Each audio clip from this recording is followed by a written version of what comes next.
खुलल बा।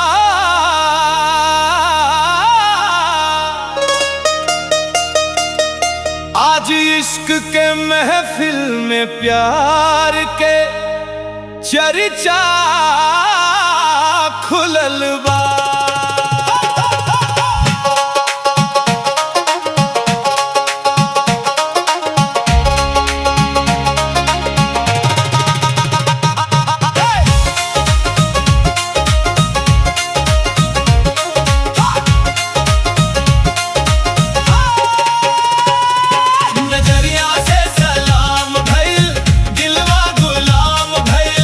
तोहरा के देखते ही प्यार सरेआम भइल। हाय हाय हाय हाय दिलवा गुलाम भइल। नजरिया से सलाम भइल, दिलवा गुलाम भइल।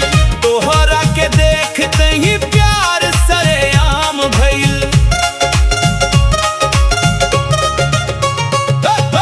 गाल तोहर गुलाब लागे, हंसी तोहर शराब लागे। जुल्फियाँ जब लहरे धीरे, दिलवा पे आफत बेहिसाब लागे। नैनन के तीर चलावेलू, सीना के पार करावेलू।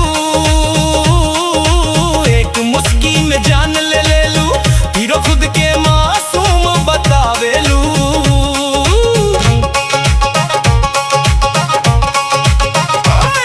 हम तो बुझनी दिल मजबूत बा हमार।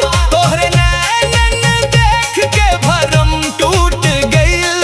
जे इश्क से भागे फिरत रहल सगरी उमीर, ओकरो दिल आज तोहर पाछे छूट गइल। नजरिया से सलाम भइल, दिलवा गुलाम भइल। तोहरा के देखते ही प्यार सरेआम भइल। हाय